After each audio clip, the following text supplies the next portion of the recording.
America, my name is Osei-Frimpong. I'm coming to you from the road right now, so this isn't my usual aesthetic. However, I feel duty bound to give the people what they need every week about this time, lest they squander their one wonderful life for lack of wisdom. So today we're going to talk a little bit about this young man, George Santos, out of New York, who told quite a few tall tales about his resume, bio, and what that means. Um, so, first of all, you have to know that in political circles, when you're a candidate, the first thing they tell you is like, well, you have to tell a very compelling personal story. You have to tell a personal story. I'm against personal story politics. You might not have known by the way I just described it. I think starting your political speech with a personal story is a form of anti politics, and that's bad for both the candidate and everyone around them because it teaches people that they should only care about what happens to happen to them, right? For example, Bernie got in trouble for this in 2016 and 2020 because he wouldn't talk about himself enough. He wouldn't weave everything into a personal standard. He was too busy talking about like, you know, unions and healthcare and stuff like that. Um, and what Democratic hacks and consultants want you to do is start the story with like, well, when my daughter had a health scare, I understood the importance of of universal health care. But the problem is, all of these policies should be able to be argued for independently of whether they happen to you, right? And if you don't understand that and you teach the um, electorate not to understand that, then it ends up with a profoundly unjust politics because the only thing that the politicians and the electorate cares about is things that happen to them, not national issues proper, right? So it trains the electorate in a bad way, and I think it trains candidates in a bad way. And people say like, well, people only care, they really want to hear personal stories. Well, then you need to make a more sophisticated electorate, and the way you make a more sophisticated electorate is by speaking up to the electorate. Right? Not by saying it's good because it happens to you, but because giving independent reasons for why these certain policies should happen, should be enacted, right?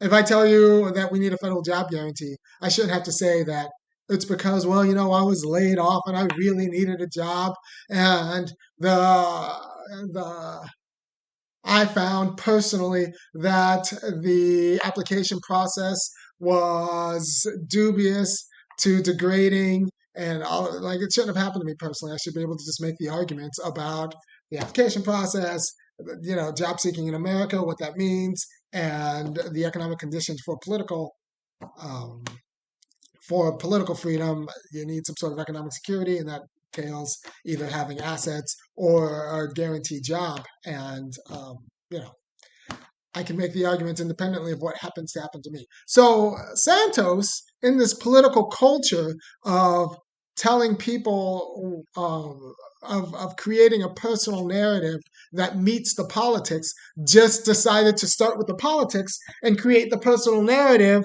after so he found a kind of politics that a certain rich people like, and then he created the persona to fit the political program that his donors wanted, right? So, I mean, you can say that, yeah, I mean, yeah. So, had it all been true, it could have all been true. But that wasn't Santos's life, so he made up the story that the donors liked in order to fit their political program. I mean, Obama did the same thing.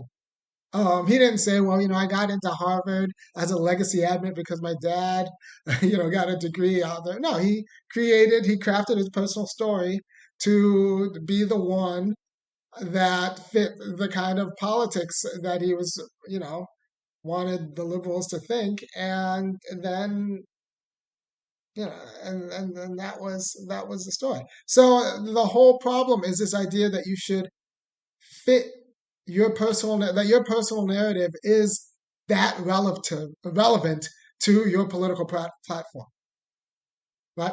Also, the personal narrative as political platform gets people out of actually explaining their political platform, right? So Kamala Harris now doesn't actually have to say what she's going to do for black people. Actually, she can say she's not going to do anything for black people, which she actually has done, but people will be like, well, I'm going to vote for her because she's black. So she gets to actually have anti-black politics and allow her identity as being black to still get her black votes, even though she said that like she's not going to do anything for black people. But except we're Tim's, right? And there is the same way. Once again, like this is the same thing Obama did. Like Hillary Clinton didn't actually have to say what she was going to do for working class women because she was being a woman, right? And that was a form of showing solidarity without actually having to explain your policies for what you have to do. First of all, with respect to the Santos, I'm in the habit of I always kind of underplay my resume, and I get in trouble for underplaying my resume just because people get a little bit intimidated by finding out all the things I done did, and not in a helpful way because it's so like if anything, I kind of ought to underdo what I do and what I've done and what I know because I don't want to scare people off, especially since I apply for a lot of jobs that are, depending on who you talk to, beneath me. But one thing I don't do that's beneath me is ask you to go to www.funkyacademic.com and kick in $5, $15, $50 a month so I can keep putting out these videos even on the road and give the people what they want and help, grow everyone's capacity to govern, both themselves and with other people, right?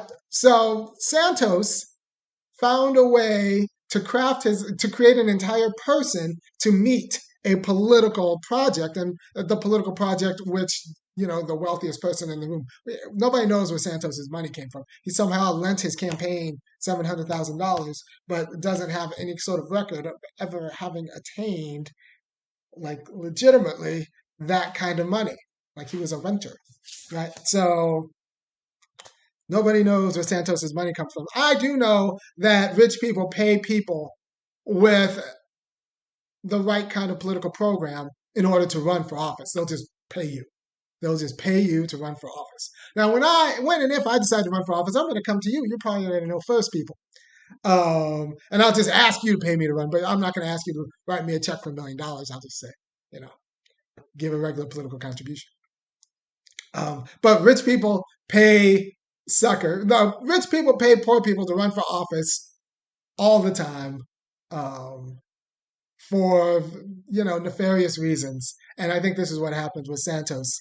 Some rich guy, you're never going to find out who it is, was conned by him and just owed him a huge check, laundered it through, whatever organization Santos was running, and that was like his signing fee. That was his fee, paid for all of his fees in his campaign. Right, and so Santos is ultimately a con man in the way that kind of Frank Abagnale, the guy from Catch Me If You Can, the guy who pretended to be an airline pilot and a doctor and all of these things, is kind of just a con man, a lawyer, and he lied enough that I think that even if this whole thing goes bust, he'll make money off of the industry because now he could become like an influencer, a consultant, or like, this is America. Lying pays.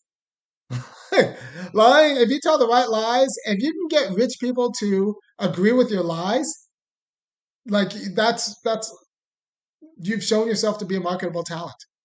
That was like his whole shtick was rich people agreed with me and bought into my lies. So even if the jig is up and he only serves one term and doesn't get to serve his term as a congressperson, he can now sell that he succeeded in America because part of succeeding in America is getting rich people to give you money, and he has succeeded in getting rich people to give him money. So he's now going to sell that in a book deal or a Netflix series, like The Fabulist. Yeah, so he has successfully lied his way. Part of what it is to prove yourself as an American is to get rich people to give you money. He has done that. He's conned both the rich people donors and democracy himself. So he has made it in America. He has in his American story, and he will never, ever want for a job or an income because he has shown himself to be an American success. And because part of what it is to be an American success is to have rich people give you money. And people want to hear about how he got rich people to give him money. And so that's his you can make a whole business out of that, even if he doesn't do anything else in his life. I mean, is he more of a crook than Andrew Yang? How did Andrew Yang get his money? Anybody know? I'm just saying. I'm telling you how I'm getting my money right now. You're going to go to www.funkyacademic.com and kick in $5, $15, $50 a month. And out of gratitude, I'm giving you game for free. And if you're grateful, you can go to my website and kick in. Um, but let's get back to the substance of this show. It's that the Democratic consulting class and political consulting class in general tries to get you to marry your political platform to your personal story because that's the only way they think that you can connect with voters, because they think voters only care about themselves and they don't actually can't understand and don't care about politics, but like actually political programs as like being able to be justified by reasons and principles rather than like it happened to me, and if you don't want it to happen to you, vote for me. And the problem is that then creates all sorts of incentives for people to then create a persona that matches the political profile. And that's the place we are in today. And one of the reasons why politicians actually like letting their person and personal story do their politics for them is that they don't have to make explanations. They don't have to give accounts. Like I said, Kamala Harris now doesn't have to give account of how she's not going to do anything for black people because she's black and she went to an HBCU. Hillary Clinton doesn't have to give an account of how she's not going to do anything for women because she is a woman. Right? So this politics of tying your political program to your personal identity gets you out of actually doing the work of giving an account of your politics. And it gets the sincerity without actually having to give an autonomous argument, which is kind of how we should be arguing our politics about, like, especially politics concerning rights, because rights don't always have to do with you and your any immediate injustices that have happened to you. They might just be rights for other people um, who don't have whatever level of privileges that you happen to luck into, right? So we need to get people to think about politics in terms of autonomous principles, not just what happens to affect them. And that means we need politicians who talk in terms of kind of the interaction of principles and rights, not just how it would be good for them as individuals. And so Santos is kind of like the creature we created through our politics and our culture, and he just took it to another level, showing us who we are as Americans. And make no mistake, now he sells his story about how he got people to vote for him or how he got rich people to give him money through lying. He sells that story, and that becomes itself an American success story, kind of like Frank Abagnale. So, the Catch Me If You Can, dude. Yeah, thank you for your time. And I'm going to come up with I'm going to drop another video probably in about a half hour. It should happen on a book by Leon Litwack that I'm reading. So, peace.